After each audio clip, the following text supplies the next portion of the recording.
nagpapatanggal ng maintenance. Pero ang promise ko lang kayo, continue taking barley with your maintenance, matatanggal ng maintenance mo. Hindi namin siya pinatatanggal. Okay, tuloy mo lang. Pero ang promise ko sa'yo, taking barley, matatanggal ang maintenance mo. So, hinayaan ko lang. Sabi niya, sige sir, inom muna ako ng gamot ko for maintenance. Nung nasa bahay na kami, ang ginawa niya sa gamot niya, hiniwa niya sa gilid. Chinap niya. Sabi ko, pare, bakit may hiniwa sa gilid? Kasi nabalitaan ko, ang gamot ko may side effect eh. Kaya tinanggal ko na yung side, wala na kasi. Isayang talaga eh. Okay. Now, okay. G4. And G4 po is a new antioxidant found only so far in pure barley grass, just with equal or superior to vitamin E. Di ba pag pambabata, vitamin E, ito po equal or superior pa. And has anti-inflammatory and anti-ulcer properties. So yan po, may ulcer ka, i-take mong barley. Ngayon, pag naka-experience ka ng hapdi, okay lang. Why? May sugat ka, nire-repair niya. After few days, wala na yan. Bakit may pepper sa kanya yan? Kasi ang may-ari noon, stress ulcer. Laging na-admit sa hospital, injection, hindi oral. Nung nag-take ng barley for a week, ngayon po, wala na siyang gamot. At maganda na po yung kanyang pakiramdam. Magaling na po siya. Okay, what else? G10. G10 very effective as antioxidant than lipid peroxidation caused by ultraviolet radiation. Kaya kung meron kang mga kaibigan na mag-anak na sa call center, patigin niyo po ng barley. Kasi why? Barley po protects against radiation. Okay, what else? Mamaya may demo tayo dyan. May prevent role in aging, mutagenesis, carcinogenesis, and radiation damage. Kaya nga po, ito pa maganda sa barley. Sabi ko, di ba, it's a complete. Meron siyang chlorophyll. Ano trabaho ng chlorophyll? Powerful detoxifying agent for the liver, a strong internal deodorizer for the entire digestive tract, and reduce fecal and urinary and body odor. Di ba may mga taong isang metro lang kausap mo, ayaw umaatas ka pa? Kasi meron siyang halitosis, mabaho yung hininga niya. Tama? Patigin mo ng barley. Kilalo pa, bubulungan ka pa. No? Umatras ka na, bubulungan ka pa. Okay. So, painumin mo yan ng barley. Bakit po? I-repair po niya yun. Tinatanggal niya yun. What else? Cut excess cholesterol, triglycerides, and other blood lipids. Stimulate hemoglobin production. Especially po sa may mga leukemia.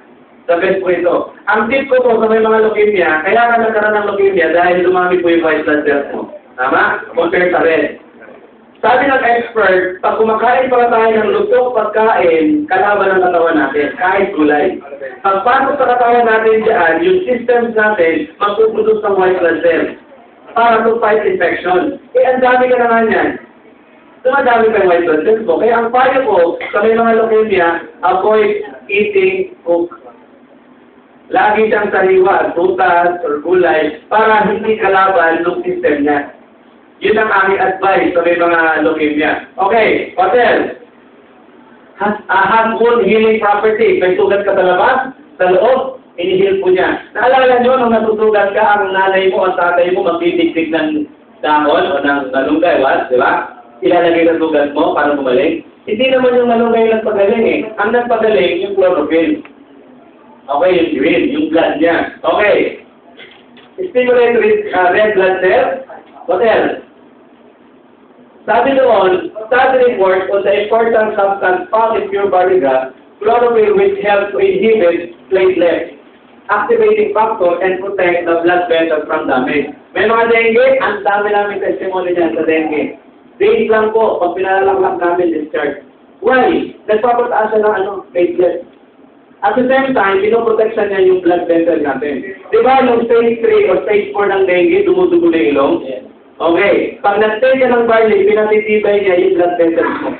Kaya sabi niya dito, these substances are even effective throughout the microcirculatory system, protecting the smallest blood vessels from damage. Ang anak ko po, siya, nosebleed. Sa Tagalog, tunggo ba yun? Okay. Pag nabilag sa araw, dumudugo ilong. Minsan, pag natulog, bukas, yung una niya, dugo. Na-observe ko po, one year of taking barley, hindi na mo dumudugo ang ilong ng anak ko. Kahit mag-basketball pa yan sa tirik na araw. Bakit? Na-protectionan po yung microcirculatory system, yung pinaka-smallest blood vessels. Yan po yun, from Dami. Okay? Galing po yan sa George Washington University. Hindi ako may sabi niya. Brother, ito maganda. Dito ako bilib. Kaya yung merong leukemia, patikin niyo po ng barley. Why? Ang structure po ng hemoglobin o ng dugo, ayan. Ang structure ng chlorophyll, ito. Almost the same. Walang kaibahan. Kaya nga po, pagpasok po ng barley, ng chlorophyll sa katawan ng tao, sasabihin ng dugo mo, ng kulay, pare, magkaiba tayo ng kulay, pero malakas ang loob ng dugo ko sa'yo. Tama? Hindi siya nalilito. Sasamahan niya yung chlorophyll, pati yung dugo, magkasama sila. Bakit? Sabi doon, barley contains 70% chlorophyll, also known as a green blood, which makes barley a powerful blood purifier. And nutrients, oxygen, transporter to the cell. Kaya may leukemia, patingin niyo po ng barley, maawa ka. Kung kilala ko lang si Francis nung time na yun, magkapit tayo kami, antipolo eh. Mali, hindi, wala eh. Okay, maraming pera eh. Maraming papagamot. Okay, brother. So ito yun. Ang maganda sa barley, highly alkaline siya. Kaya tayo nagkakasakit because acid. Ito yung acid. Cigarette, soft drink, white flour, white bread, pasta, white sugar, cereal, coffee, pastries, red meat, over-exercise. Magugulat ka, bakit yung mga marathoner, sila yung may mga cancer sa buto, sila yung may mga arthritis. Bakit? Kasi po, yung kanila pong heart rate, bug-bug. Tumakbo ka ba naman ng 20 kilometers? Tama? So, bug-bug po sila. Sila yung too much acid. Yun yun. Kaya akala mo, healthy dahil toner eh. Yung pala, very active na tao. Okay, highly alkaline. Barley is number 1.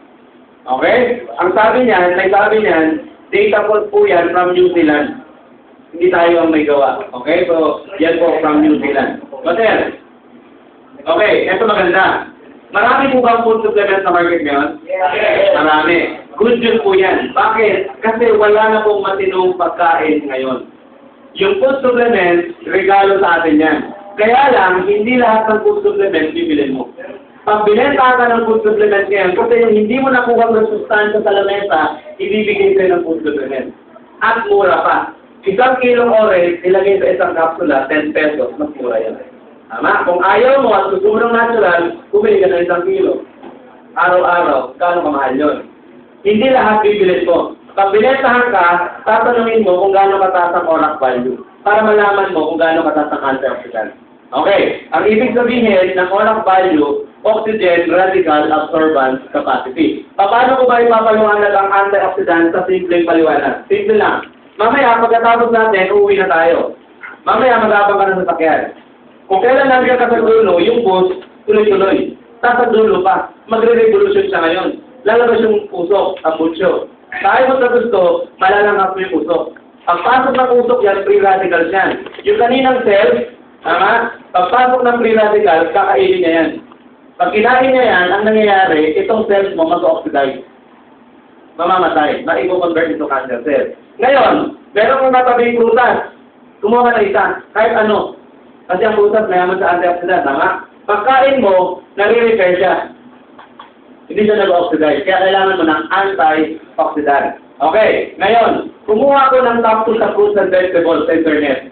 Pag kumain ka pala ng 100 grams ng prawns, 5,770 antioxidant. Mahal. Okay, pag kumain ka ng raisins, 2,830 antioxidant. Pag kumain ka ng kale, 1,770. Ano ba yung kale? Ang kale po, kamag-anak ito ng repolyo. Kung nakakita ka ng cabbage na kulay violet, kale ang tawag nila dyan. Okay? Pag kumain ka ng spinach na raw, 1,260. Bakit raw? Kasi po ang gulay, pag niluto mo, 90 to 100% wala ng nutrients yan. Fiber na lang ang naiiwan dyan, is good for digestive. Pero nutrients wala. Kaya nga wala kang makikita colon cancer sa may mga vegetarian. Pero malnutrition, meron. Kasi niluluto. Kaya kapag nag-order ka sa restaurant, half-cook. Tama? Cook outside, raw inside. So meron kang konting nutrients. Ang Pinoy, pag nagluto ng gulay, pinangat. Pinangat ng init, pinangapat sa init, pinag-limang init. So durog na. So wala ng nutrients na nag-benefit. Fiber na lang siya. Amazingly, ang barley grass po is 25,000. Kaya hindi kami nagtataka kung bakit maraming gumagaling sa cancer. Why? Ang taas ng kanyang antioxidant. Ang antioxidant, anti-cancer, and anti-serious diseases. Okay po? Yan. Huwag kang antay lang ng antay, ha? Take barley. Okay, what else? Saan natin nakuha yan? Baka invento yan. Source po yan sa United States Department of Agriculture. Yan po yung top 2. Di ba? Sabi nila, ang grade to, mataas. 739 lang. Grade 6, lalo na. Okay, etong tanong. Ano maganda? Kainin ng buto o itanim? Dinisign yan para itanim. Tama po? Kasi pag inahin mo yan, dinurog mo yan, wala ka nang i-expect na grade sa susunod. Anyway, sabi ng hapon, no other food can give you this antioxidant protection. Meaning, kantahin mo na ang bahay kubo, walang tatalo pagdating sa antioxidant ng barley. Bukod sa complete na siya, ang high pa ng kanyang antioxidant. Okay? Sabi po, sa amin, bigyan mo lang kami ng kanin. Kahit na lang ulang, basta may barley yung sa umaga, solve na kami dyan. Simple lang po alagaan ng sarili natin. Ang kailangan natin is nutrient. Sample tayo. Okay. Partner. Ito partner na susulat. Kumain ka na ng dinner kanina o lunch lang? Nag-dinner ka na? Medyo. Kalahati lang ba? Okay, nagkanin ka. Tignan niyo po ha. Nagkanin siya na merong carbohydrate. Na-convert ng sugar, glucose, naging energy. Ako, anong ulam mo? Sisig. Kung natin pag-usapan yung bad side ng sisig, ang pag-usapan natin yung good, may protein siya. Tama? Pero where's the vitamins and minerals? Kung everyday mo yung ginagawa, huwag kang magsaka, pabagsak ng health. Okay po? So, that's why ang food supplement mo yun, laganap na. Huwag kang negative yan. Okay? Basta aralin mo lang. Tanungin mo kung gaano kataas ang orak value. Pag hindi niya alam, binentahan ka. Anong orak value niyan? Ano yun? Hindi mo alam ang product na. Research ka. Okay? Then yun. What else? Now, let's talk about cancer. Okay. Ang cancer ngayon, 5-5. Tama? Kahit bata, alam. Naniniwala ka ba na meron tayong cancer cells?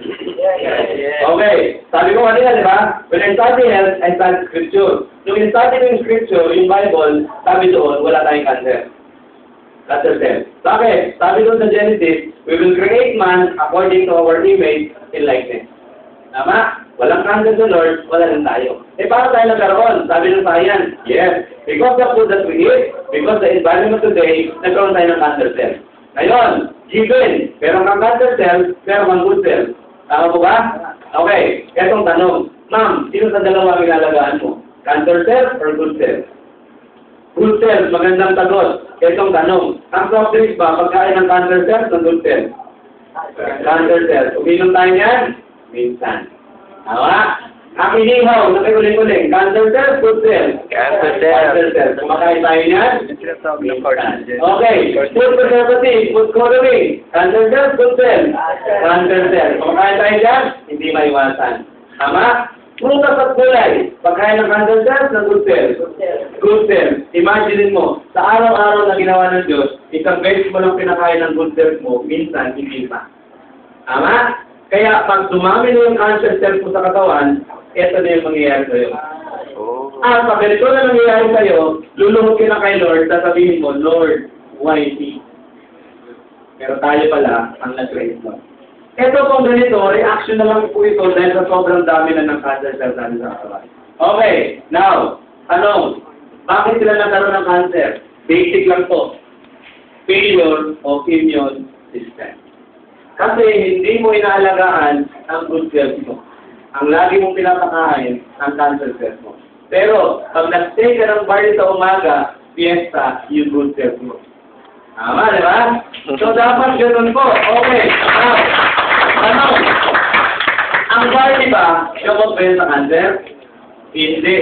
Okay? Yan ang dapat yung tandaan. Kasi maraming distributors masyadong saturated. Ito, cancer ka. Ito, gamot sa cancer. Tama? Ito ngayon. Sabi nila, hindi. Nung yan gabi, mamamatay na yun.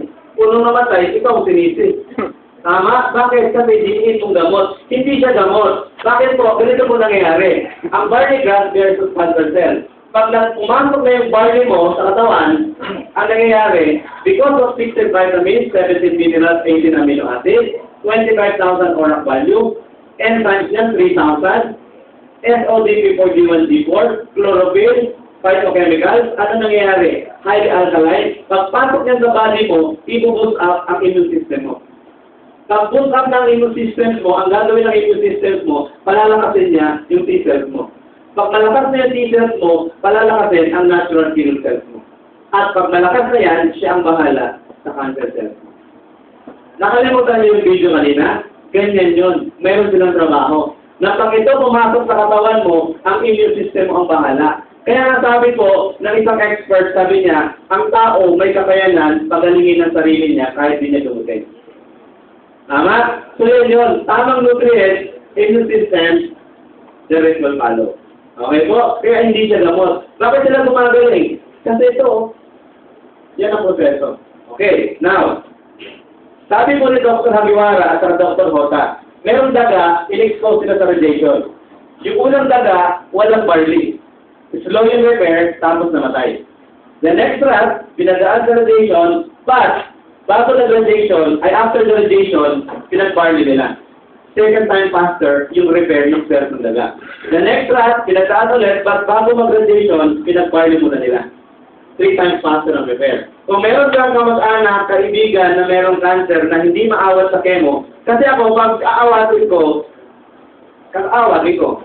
Pero kung sa kanyang convenience, dahil doktor na nagsabi, ituloy mo. Diba? Pero ito lang tanong. Tanongin mo yung doktor, Dok, anong assurance na gagaling ako sa chemo? At anong side effect?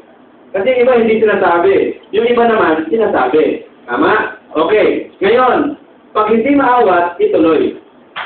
Patikin mo ng barley bago mag-test and after the test. At kung mapipigil, huwag na. As much as possible. Okay. Ganito nangyari. Meron akong pasyente sa Mindanao, sa Cagayan. Ano siya, ovarian cancer stage 4. Nung nagkita kami, ang tali niya 6 months. Nung nagkita kami, ano nangyari? Kaldo na, kasi na-chemo na siya eh. Okay? So sabi ko, Carmel, kailan ulit ang chemo mo? Sabi niya, sa next 21 days pa ulit. Kasi session yan eh. Sabi ko ganito, unang-unang bilin ko sa'yo, kalimutan mo, may cancer ka. Bakit? Habang inaalala mo yan, na-stress ka, dumadami yan. Pangalawa, walang pwede magtaning sa'yo. Bakit? Ang Diyos ang may hawak ng buhay mo eh. Tama? So, safe lifestyle, try barley. Ang ginawa niya, dahil meron siyang sponsor sa Facebook, binigyan niya ang pera. Ang ginawa niya ito, 1 sachet every 2 hours. So that is 9 sachets per day. Sabi ng iba, ay, di ang laking gasto. O sige, 6 months ulit, hindi mo ibubuhos yung pera mo. Tama? Pinuhos niya ngayon, pero yung pa-sponsor pa yun. Ito maganda. September, October, November, nasa Manila na ako, nag-text. Sabi niya, Jules, good news. I talked to my doctor and the doctor told me that my cancer is gone. Yung December, nandun ako sa Cagayan ulit, nag-reunion sila. Ang haba na ng hair niya. Sabi ng friend niya, Carmel, ang haba ng hair mo, ang ganda. Uy, 45,000 yan. Kasi 45,000 pesos, binili niyang barley para sa. Ngayon, hindi na siya 9 sachet. Minsan 3 times a day, minsan twice, minsan once. Hindi siya nawawala ng barley. Kasi kailangan natin ng nutrients every day. Okay po? So yan. In case lang na may mga kaibigan kaya na nag-care mo. What else? Ang barley po, maganda siya. Scientific study, may insoluble fiber. Anong trabaho niyan? Promote a healthy digestive tract, reduce the risk of cancer affecting it, example, colon cancer. Kung nakikita niyo yan, ganito po ang bitukan natin. Okay. Yan. D-line po ang tawag dyan. Lahat tayo, by absorption, kaya nakikita niyo yung ugat na yan. Tingnan niyo ha, pag masakit ang ulo mo, iinom ka ng paracetamol. Saan bumagsak? Di ba dito? Bakit gumaling yung ulo mo? Bakit? Kasi may mga ugat yan na nag-absorb sa brain mo, nag-absorb sa heart mo, nag-absorb sa kidney mo, nag-absorb sa lungs mo. Ngayon, pag sobrang dumi na nito, dahil mahilig ka na sa mga karne, di ba? Hindi ka marunong mag-cleansing, di ba? Kaya ang sakit ng mga mayayaman, colon cancer eh. Like Cory, di ba? Nakatay sa colon cancer. So pag tumambak na dito, yung basura, yan, nabubulok na ngayon yan. Pag nabulok na yan, huwag kang mag-expect na malinis ang dadalhin niya sa brain mo. Huwag kang mag-expect na malinis ang dadalhin niya dyan. Bakit? Kasi po, madumi na yan eh. Pag nag-take ka ng barley, lilinisin niya yan, tatanggalin niya. Yan po ang trabaho ng soluble fiber. Okay, kaya nga po, pag nasugat na yung lining mo dito, yan, kandidato ko ng portfolio cancer. So, dapat po, malinis natin yan. Kaya nga sabi ko ng expert sa nutrition, ang pinakamaduling parte ng ating katawan is the digestive system. Bakit? Ang tawag nila dito is living cemetery. Patay na manok, patay na baboy, patay na baka, dito nakalibing. Tama? Okay? So dapat, pagdating ng auno, may kandila ka rito. Okay. Eh kung sa bungero ka pa, pati manok mo namatay, dito ka rin nakalagay. Okay? So yan yun. Pater. Kaya nga po si Reverend George Mark Moss. Actually po, nung pinag-aralan ko yung barley, I have a book, ang tawag po ay Alternative Medicine. Nakita ko, si Reverend George Mark Moss po, nagkaroon siya ng colon cancer at the age of 42. Kaya lang, hindi siya nagpa-chemo, hindi siya nagpa-opera. Bakit? Kasi ang nanay niya namatay sa colon cancer while undergoing chemotherapy. So ginawa niya, binago niya yung diet niya. Sinip niya, puro hilaw. Nag-blend siya ng gulay, ng prutas, one fruit at a time. At yung supplement niya po is barley grass. Nung gumaling siya, tinawag niyang Hallelujah Diet. Pwede niyang i-search sa internet niyan. Reverend George Mark Moss, lalabas Hallelujah Diet. Okay? So what else? Kilala niyo ito? Maricone Fernandez? Actually po, nung nag-start kami dito sa San Fe, si Maricone ganito po. Si Maricone Fernandez, na-diagnose po siya ng breast cancer at the age of 31. Okay? Sa Amerika po, na-operahan siya. Doon siya in-operahan. Okay, nung na-operahan siya doon, because of this treatment ng chemo, radiation, ng cobalt, ang nangyari sa kanya po, sabi ng doktor, you have 5 years chance of survival. Pero, hindi ka na magkakaanak. Why? At the age of 31, Maricone po nag-menopause. Because of the treatment, na-damage yung kanyang ovary, wala siyang menstruation for 3 years. Tinanggap niya yun. Nag-research na sa internet, nakita niya na maganda ang barley, tinry niya for 3 years. After 3 years po, bumalik po yung kanyang menstruation. Etong good news, until now, survivor siya. At dahil bumalik yun, artista yan, nagka-boyfriend, nabuntis, nagka-anak. Wala akong pinalaman doon. Ha? Okay, now, sinabi na sa doktor niya, na gano'n nangyayari, nabuntis siya, nagbulat yung doktor. Paano daw yung nangyari? Kaya yung doktor niya sa Amerika ngayon, nag-survive na. Okay na siya ngayon, survivor na siya. Nung nagsimula ako sa San Fe, dahil si Maricone po, ano po siya, barley lover. Lahat ng go barley, as much as possible, gusto yung tulungan. Kaya nga po si Maricone Fernandez, naging downline ko rin po dito. Okay? Si April Boy, naging downline ko rin. Kaya mamukha na ako artista eh. Okay? So, yan po ang nangyari sa kanya. Ngayon, ito na ha, kung ang lola mo o ang nanay mo, menopause na, kahit 1 gram na barley pang inumin, hindi na babalik ang mens, ha? Clear tayo doon, ha? Baka sabi ko, ayaw ko itong ipainom kay nanay, baka mabuntis si tatay. Walang gano'n, natural yun. Okay, now, Dr. Lauren Demo, internet din. Meron siyang breast cancer. After the operation, hindi siya nagpa-chemo. Bakit? Sabi niya, chemotherapy is collateral damage. Meaning, papatay ng cancer cells mo, basta ayaw mo sa gusto, madadami yung good cells mo. Change lifestyle, change diet, supplement, barley grass. Ngayon, 6 years old, alive and very healthy. Kalaban siya ng pharmaceutical drug sa Amerika. Why? Kasi ang i-introduce niya, barley grass. Okay? Natural. What else? Okay. April Boy Lino. Si April Boy Lino po, sa Amerika po, nung nakatira. Meron siyang prostate cancer, meron po siyang hypertension, meron siyang diabetes. Actually po, ganito pong kwento dyan. Yung 3 months na ito, ngayon lang po niya yung ginawa. Pero, nung siya po ay nasa Amerika, pinadalan po siya ng bayaw niya. Kasi yung bayaw niya, yun po ang kaibigan namin. Pinadalan siya ng barley sa Amerika. Hindi niya inamin sa kamag-anak nila na meron siyang cancer. Ang alam lang nila may diabetes at hypertension. Nung pinadala ng capsule, dahil walang nagpaliwanag, ang tinake niya po, 1 capsule lang per day. 1 lang. Kasi kung ako kausap niya, idol, laklakin mo yan, may pera ka naman eh. Tama? Dahil walang nagkwento, 1 capsule lang siya. Ito ang good news po.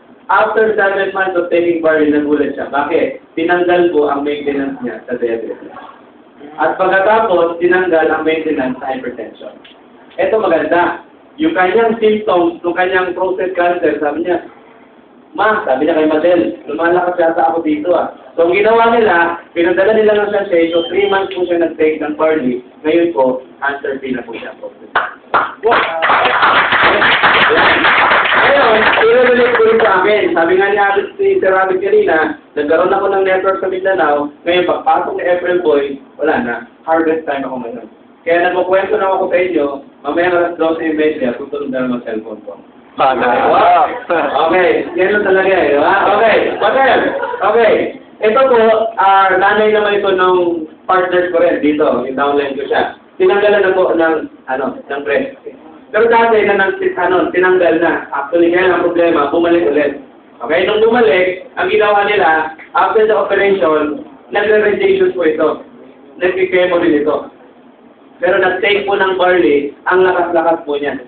Kaya nga sabi niya doon, proud barley user. Ito, talaga yung cancer niya, remission po. Okay, Patel. Ito naman po si Janice. Paborito natin itong testimony dito. Kasi si Janice po, 31. Panin mo sa babae? Laging 31. Papuntang 40. Si Janice po, na-diagnose ng carcinoma, cancer stage 4. Pero, nung nagpa-check up siya, hindi po ganyan itsura niya. Malinis po yung mukha, may pores dito na parang pimples. Ang problema, sabi nila, pabaliktad daw. Hindi ma-diagnose, kaya ginawa, tinitiskan. So, nung tinitiskan po si Janet, nakita ng mga doktor na malaki yung tumor sa loob. May mass. Kailangan i-biopsy para malaman kung cancer ba o hindi. Kami po, naniniwala kami sa kaya na pag ang cancer ginalaw mo, nagiging aggressive. Tama, mabilis kumalat. Ngayon, after the biopsy, 7 days after, pansinin niyo po ang bahay ng langgam, pag sinipa mo, kakalat siya. Bahay ng bubuyog, galawin mo, stress siya. After few days lang po, nagulat siya, unti-unti lumalabas yung mata niya. Yung ilong niya, lumalaki yung dito niya, and at the same time, yung jaw niya naglalak. Nagreklamo siya sa picture, sabi niya, Dok, ano nangyari? Bakit ganito itsura ko? Sabi ng doktor, wala kaming ginalaw sa'yo, nag-biopsy lang tayo. Bumalik ka rito, tignan natin. Nung tinignan ko sa PGS, nagulat yung doktor, sabi niya, Janet, kailangan ng operahan. Why? Ang cancer mo, stage 4 na. Imagine mo, unang check-up, stage 4 agad. Anong operation? Tatanggalin ang mata, tatanggalin ang ilong, tatanggalin ang jaw. Ano yung tsura mo? Tama, di ba? Etong sabi niya, salamat sa Diyos, nung time na yun, wala akong pera. Kasi kung may pera ako, tanggal na yung mukha ko. Tama, kaya minsan ang Diyos, di ba? Yung akala mong bad, good pala, wala kang pera. Okay, now, ang ginawa niya, pag uwi niya sa bahay, yung kanyang tita nagpa-barley. Binigyan ng 2 capsules in the morning, 2 capsules in the evening. Mabilis ang response. Bakit? After 4 days, ang daming dugo na lumabas sa ilong niya. Natakot siya, akala niya side effect. Sabi niya, tita, titigil na ako sa barley kasi ang daming dugo na lumabas sa ilong ko. Sabi ng tita niya, buti na lang kung makati ng seminar, huwag kang tumigil. Healing process lang yan, ituloy mo. Pero, palitan mo ng sachet. Why? Ang sachet po kasi, ang equivalent nito, 6 capsules.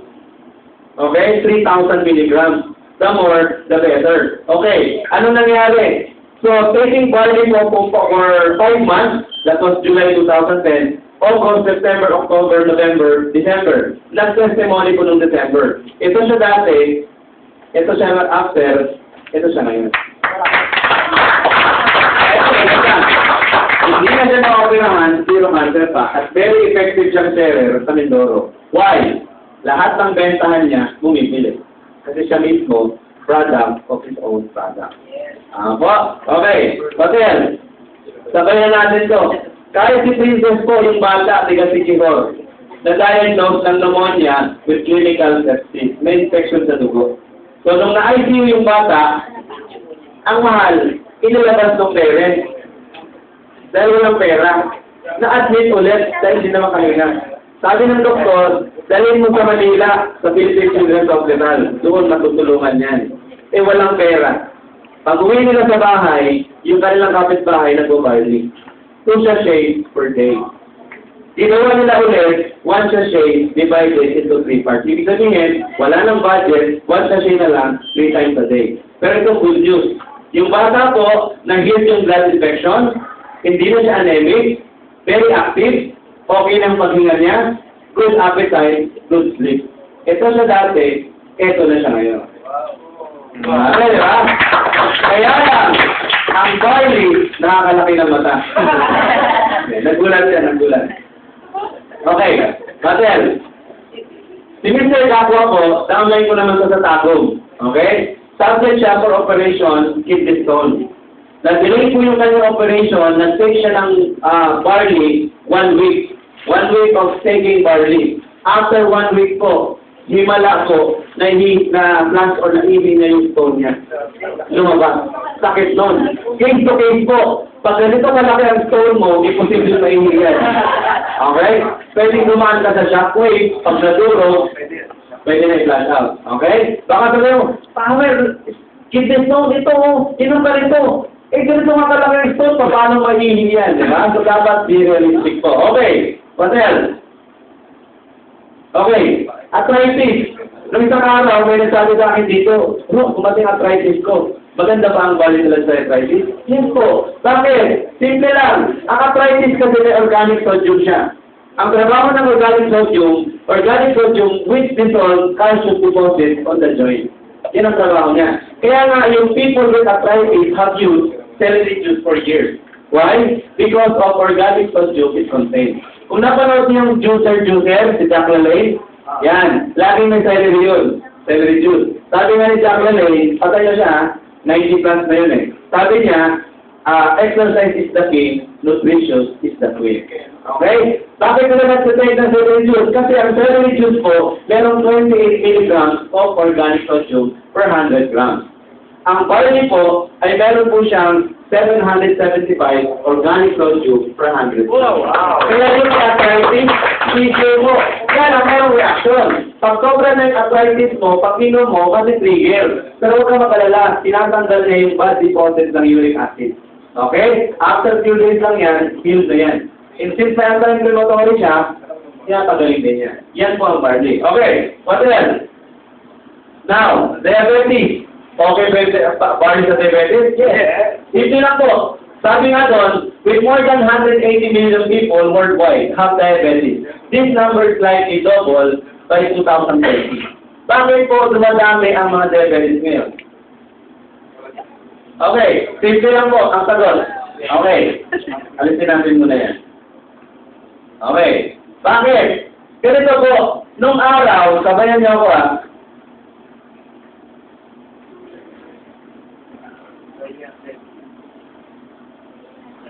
Nung araw po, ang mga tao, gigising po ng alas 4 ng umaga. Tama? Pagdating ng alas 5, magbe-breakfast. Yan. Okay. Pagdating nila ng alas 6, nasa bukid na yan. Pagdating ng alas 12, lunch. Tama po ba?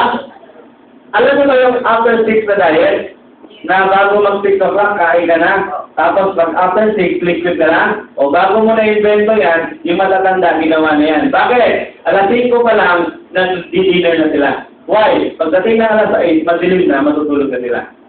Ako, imagine mo, 3 beses lang silang kumain isang araw. Ngayon, gigising ka na nga sa 8, 7, coffee. Tama? Pagdating ng coffee, 9 o'clock, break. Or 10. Okay. Pagdating ng alas 12, lunch. Pagdating ng alas 3, break. Pagdating ng alas 5, makdo muna tayo. Tama? Break na naman. O pagdating mo sa bahay ng 8, dinner. Nanood ka ng TV, alas 12, midnight, snack. Ako, ilang times kang kumain? 1, 2, 3, 4, 5, 6, 7. 7 times kang kumain. Kaya lahat ito may sugar content. Sa totoo lang po, kung para ma-avoid mo yung pagiging diabetic mo, ito lang. Dapat po, meron kang 3 to 4 hours interval. Kasi pagpasok ng pagkain sa katawan mo, sasabihin ng pancreas mo, uy, may sugar, laban niya ng insulin. Tama? Sasamahan niya ngayon. Kalalabasan niya ng insulin, uy, may sugar na naman. Release na naman siya. Katagalan, mag-welga yan. Sasabihin, abuso ka na. Welga. Hindi na mag-release. Insulin dependent ka na kayo. Tama? So, simple lang po. At i-avoid mo yung tinatawag na high glycemic. Yung high glycemic food po, yan po yung mga kanin na puti, white sugar. Yan po. Meron nga ako nakasabay, kumain ka sa healthy daw siya, vegetarian. Okay. Nakuha din ng kanin, 1 rice lang. Ayoko maging diabetic. Anong ulam, sir? Pancit canton. Kuha niyo ba? Tama? Anong dessert? Patatas, sir. Tama? Anong drink? Ice tea. Oh, yun. Pepsi nga. Puro carbohydrate. Tama po? So yan po yun. Now, sa may diabetes ka, maganda? Yes po. Bakit? Ang barley po may chromium. Ang trabaho ng chromium, increase the ability of insulin to bind to cells and lead to increased insulin sensitivity of the body tissue. Chromium helps insulin travel right. Chromium does lower blood sugar in insulin and insulin levels in type 2 diabetes. Ngayon, dun pa paano kung hindi na nagpa-function yung pancreas, hindi na nag-release ng insulin? Okay pa rin ba ang barley? Nakakatulong po. Bakit makakatulong? Kasi may vanadium siya. Vanadium is insulin-like action. Vanadium may active insulin receptor, making the cells more receptive to the insulin. At vanadium results in the decrease in blood sugar level. Kaya hindi kami nagtataka. Merong isang lalaki sa Cagayan, umiyak siya. 6 months of taking barley ng capsule, sabi niya, Ma'am, kasi kausap niya may-ari, Ma'am, grabe, tinanggal lang po ang maintenance ko sa diabetes ng doktor ko. Bakit? Okay yung blood sugar ko, kahit ka pa inom ng pang-diabetes. Tama, tinanggal. 6 months of taking barley. So, wala akong pyramid na kung ikaw may diabetes ka, 6 months of taking, okay ka. Diba? Continue taking barley, malaki ang chance na ma-repair ka. Yun yung case niya. April Borrihino, 1 capsule lang per day for 7 months, wala na siyang maintenance ngayon. Okay? What else? Heart disease, heart attack or stroke. Tandaan mo ito mga kaibigan ha, pag ikaw na heart attack, hindi problema ng heart yan. Pag ikaw na stroke, hindi problema ng brain yan. Problema yan ng ugat mo. Bakit? Kasi nung bata ka pa, malinis ang ugat mo. Ngayon nga, ang usapan ngayon, hindi kung ilang taon ka na. Ang tanong, ilang taon na yung ugat mo. Bakit? Doon sa Amerika po, 11 years old high blood. 10 years old high blood. Kasi ang kanilang ugat, pang 50 anyos.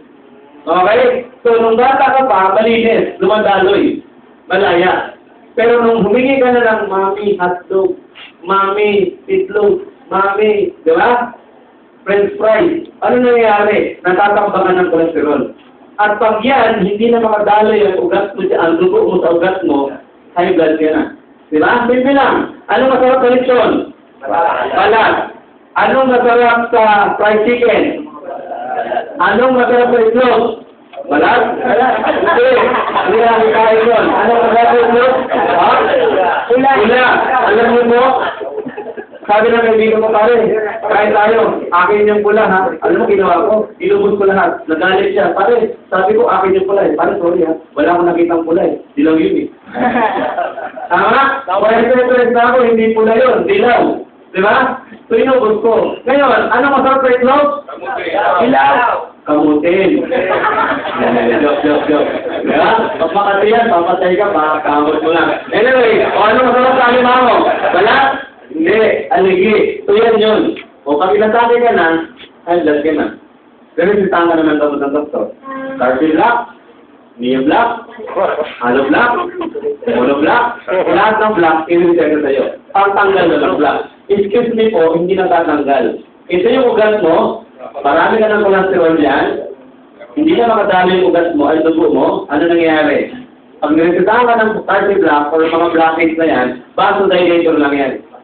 Yan, iaangat lang niya yung iyong ugat. Dadalo yung dugo mo. After 8 to 12 hours, babalik siya ulit. Kaya, hulot ka naman ng gamot. Expand na naman siya. Nanonood ka ng TV. Tawa ka ng tawa kay Benjamin. Di ba? Inatake ka ngayon. Asa yung gamot ko? Wala. Wala na. Sigo ka. Emergency ka. At pag na-emergency ka, ganito ang gagawin sa'yo. Ito yung paalala ng heart center.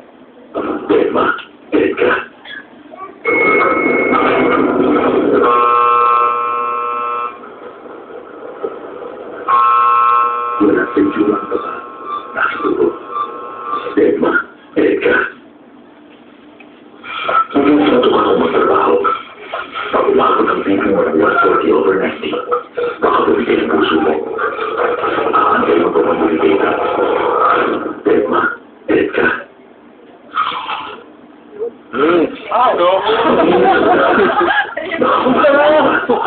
Wow. Ano tayo ako nang sumula ka?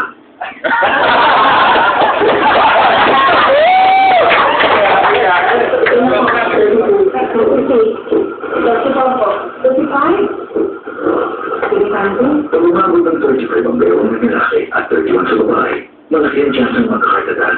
Kailangan pa bang palaking yan? Deadma, edit ka. Tama, no? Pag dinedma mo, Dead ka. ganun lang ang simple. Pag pinatake ka na, emergency ka na ngayon. Ito ang gagawin sa'yo sa emergency room. Tututukin ka, Aray.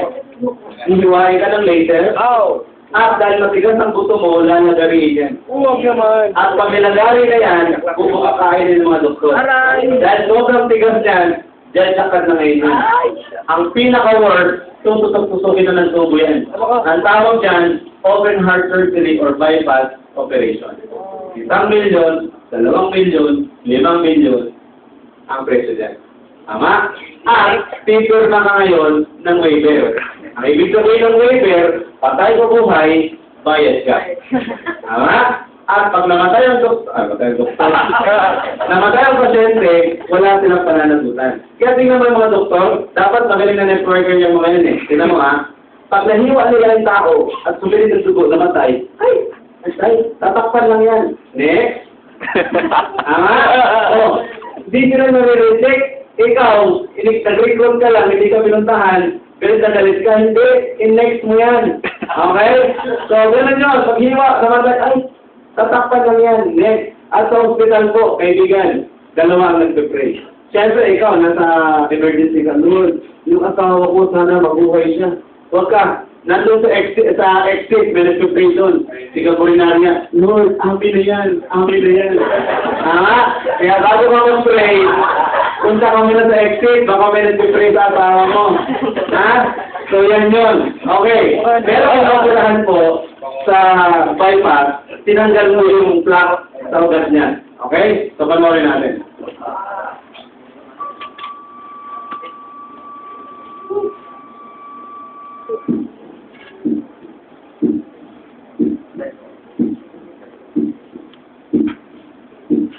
Arteriosclerosis surgery.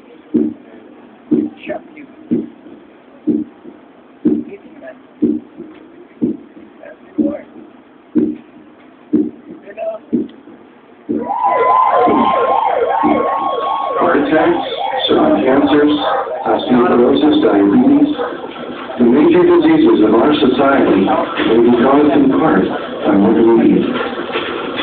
One of the physicians who helped me to understand why is Dr. Michael Clapper. I first woke up, so to speak, when I was working on the anesthesia service, learning how to put people to sleep. And I would see my patients for the next day's surgery for coronary artery bypass surgery in order to bypass clogged arteries in the heart. Because it was late at night, I did a man's blood test, and when I took the blood to the laboratory and had it processed, I couldn't believe my eyes. Now, normally, this liquid layer floating on top of the blood clot is quite transparent. It's yellow, but quite clear. You can see right through it.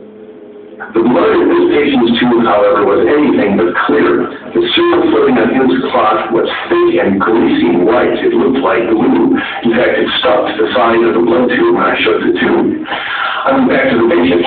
I said, Mr. Phillips, did you eat before you came to the hospital tonight? He said, yes. I said, what did you have? He said, I had a cheeseburger and a milkshake. And when he said that, I realized that what I was looking at in his tube was all the fat in the beef burger, all the butter fat in the cheese, and the butter fat in the ice cream and in the milkshake. And all this fat had oozed out into his blood and actually turned his blood fatty. The next morning, we took Mr. Phillips to the operating room, and I put him to sleep, and the surgeon opened up his chest. And from the arteries, we began pulling out the yellow, greasy deposits of fatty material called atherosclerosis. This is a beautiful example of what atherosclerosis looks like. There it is. And I'm going to just gently tell you this now.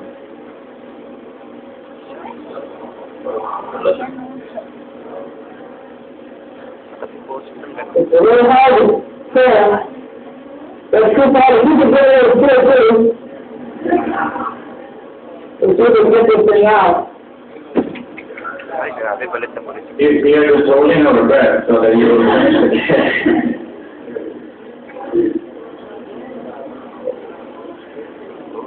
There it is. There's the blue one too, right there before your eyes. Sabi, no? So, di ba?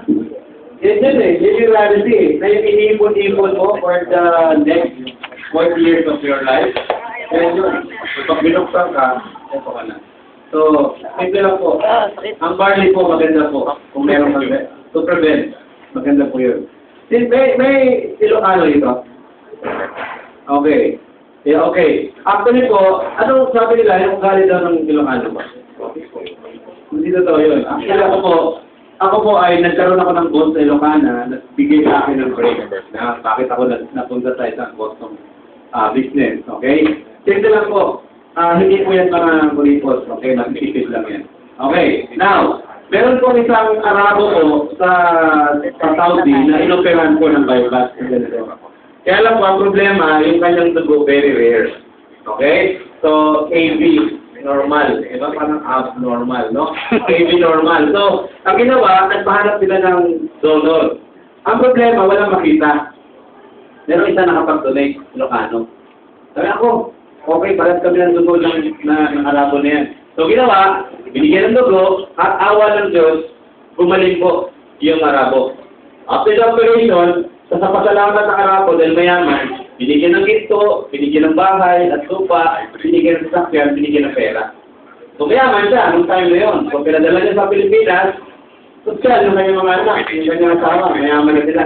Eto ngayon, dahil hindi nagbago ng lifestyle yung Arabo, sahin pa rin siya na second bypass siya ngayon. Dahil kampante na nila, dahil meron magsusulit ng dugo ulit, ano nangyari? Sige, ipatawag yung Ilocano na sulit sa akin. Okay na. Sabi niya, yaman na naman ako dito. So, ginawa ng Ilocano, nag-donate. After naman ng donation, ng dugo, antay siya ng antay. After few weeks, naka-receive siya ng card. Thank you. Sabi sa kanon, salamat, iba ka talaga, Pinoy, di ba? Matulungin, ganyan. So, thank you. Yun, yung Arabo. Yan. After 1 month, wala pa rin. Di ba? Wala pa dumarating. Sinunta niya sa bahay niya. Sir, curious lang ako. Nung unang nag-donate ako sa'yo ng dugo, ang dami ng binigay. Pera, ganyan. Bakit itong huli, hindi mo ko binigyan? Simple lang sinagot ng Arabo.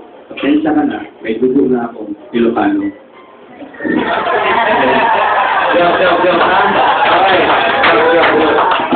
Okay, pwede. Okay, now, maganda ka pera. Okay, now, maganda ba ang Wiley sa mga hypertension? Yes. Bakit po? Especially sa mga nagre-reduce, naalala niyo kanina, yung sinabi na po ang lalaki, 35 yung waistline niya, yung babae, 30 mahigit, delikadong heart attack.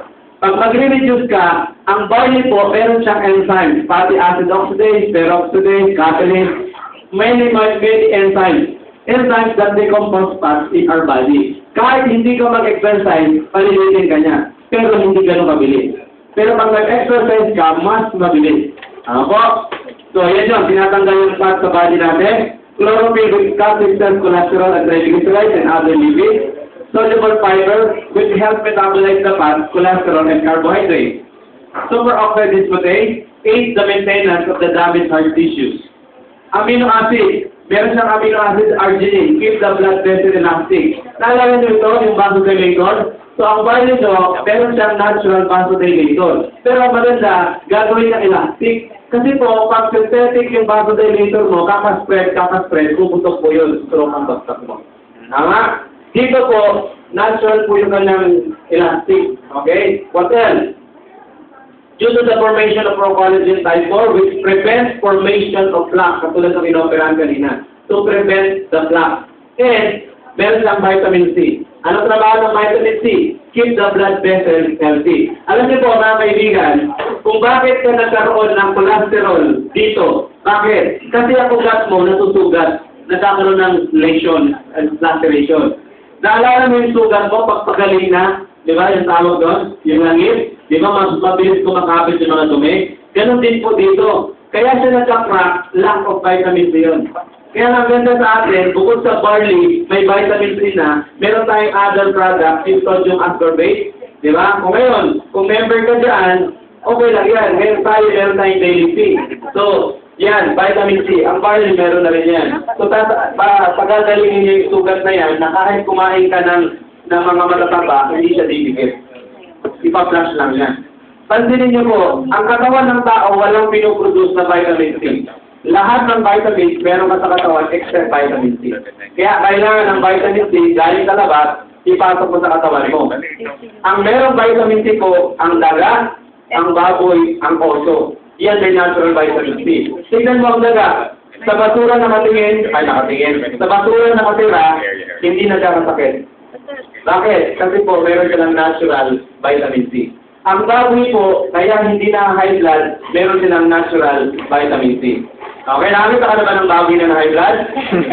Wala, di ba? Sila ang na-high blood. Tama? O, bakit gagaw yung pinig pag naglalakad na kayo po? Simple lang. Nahiya siya, yung nanay niya. Okay? So, ganun po yun. Sila may natural vitamin C. Tayo wala. Kaya ipoproduce mo yan. Ibibigay mo yan. Para to prevent formation ng plaque. Okay po? Batel. Okay. Sabi ni Dr. Hagiwara, barley grass supplies important nutrients that strengthen the body defense against free radicals, flush out toxins, and promotes cardiovascular health. Wow. And ang barley po, binigyan ng claim. Ito po tandaan nito ang lahat ng food supplement sa market, approved. Okay? Approved sa FDA. Pero walang claim. Ang barley po, sabi doon, FDA final and health claims associating consumption of barley products with reduction of risk of coronary heart disease. Sabi niya doon, today, the Food and Drug Administration announced that it has finalized a rule that allows food containing barley to claim that they reduce the risk of coronary heart disease.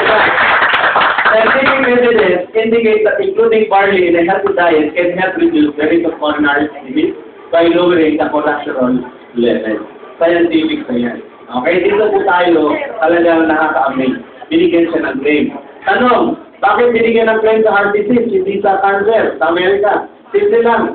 Pag nag-research ka sa internet, ang dami gumaling sa cancer. Bakit hindi binigyan ng claim? Kasi po, malaki ang negosyo ng cancer sa Amerika. Chemotherapy, cobalt, radiation, pharma, doktor. Kung binigyan ng claim yan, tapos na ang negosyo nila. Tama? Yes. Pero because of Dr. Hagiwara, para lang sa kanya, binigyan ng claim for coronary heart disease. At least binigyan. Okay, now, si Mami Ruben, siga Cagayan. 2008, subject for bypass operation, walang pera. Ang maintenance niya per week is 5,000 pesos. Start taking barley for 2009 up to the present, hindi na na-operahan, wala na maintenance. Okay po? Bater, ito naman po, bago natin ngayon, si Roger Dalagan. Okay, si Roger Dalagan po, na-diagnose na conference siya noong June 27 sa Western Mindanao Medical Hospital. Bakit po? Coronary artery bypass graft, yun ang kanyang sakit, o operahan siya. Schedule siya dapat ng July 18. Okay. Start po siya nag-take ng barley July 2. Okay? 2 siya shake per day.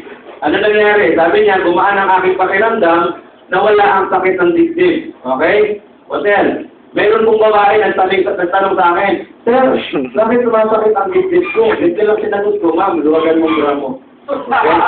Kasi matigil kasi mataba na sa tanggal niya pang gramo niya. Okay. Now, hotel. Okay. Sabi niya doon, kapag nagtanong sa'yo, bakit sumasakit, logay nilang yung bra. Okay. Admitted po siya sa Philippine Heart Center, pumunta sa Manila. Okay. July 18. Schedule po siya ng operation 11 a.m. Ito maganda. Di ba nag-take na siya ng barley noong July? Ito po. Noong July 21, subject na siya for operation. Ito ngayon. Nung nandun na siya sa operating room, when anesthesia was about to administer, Dr. Carrillo went to the OR and told to the anesthesiologist that the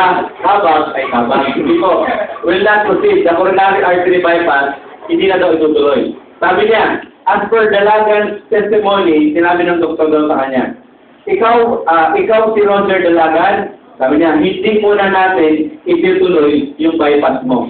Na-review namin ang laboratory results mo, nagkaroon ng milagro. Nakamigla na po ito. Ugal na. May ahit na. Bubuksan na lang. Tutusukan na lang ng anesthesia. Naawat pa. Ako? Parang alam mo yung tanaw ni Marco sa Tinya Electrica? Nakaupo ka na, magtawag sa telepono, alusmelto ka. Parang ganito nangyari sa kanya. Iyak yung tama na yan. Okay. Yan po yung kanyang medical certificate. So talagang na-admit po siya sa Philippine Heart Center. Okay. Now, BPAT approved tayo, or FDA approved. Hindi tayo nag-bypass. Okay po? Okay. Ito yan. May clinical study siya. So, kalahati lang to. 16 page siya. Pero, ito po yun. 25 years silang pinag-aralan. Anong research?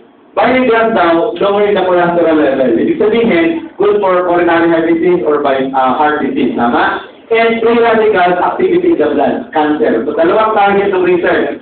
Heart disease and cancer. Okay? So, yan po yun. Sabi nga daw, exciting research. Ang barley po, ganito ang barley. Take barley, cold or tap water. As much as possible, bawal ang mainit. Okay? Kasi that's needed proper na mamatay ang enzyme. Especially kung nutrients ang kailangan mo. Kaya lang itong tanong, John, paano kung coffee natin? Mainit yun. Di ba? Okay, may paliwanag yan. Ito muna. Exciting research recently published by Dr. Shibamoto along with Dr. Hagiwara, colleagues found that young barley grass extract effectively degrades the variety of pesticides, including malatayon. Kaya kung meron kang kaibigan, kakilala, kamag-anak na nag-suicide, uminom ng malatayon, uminom ng Bible, huwag lang moriatic, kasi tulog yan. Tama? Pag nakita mo, simple ka lang ganito. Siguro mga 5 o 10 nito, ilagay mo sa bote, painom mo sa kanya. Magugulat ka, inusukan na yan. Mabubuhay siya. Kaya lang, pag nabuhay siya, magagalit siya sa'yo. Nag-suicide nga binuhay mo. Tama, di ba? Okay, what else? So let's go to kape. Okay. Sabi ni Dr. Hagiwara, his previous finding that barley grass juice ability to break down malatayon is lost when barley grass is heated 120 degrees Celsius.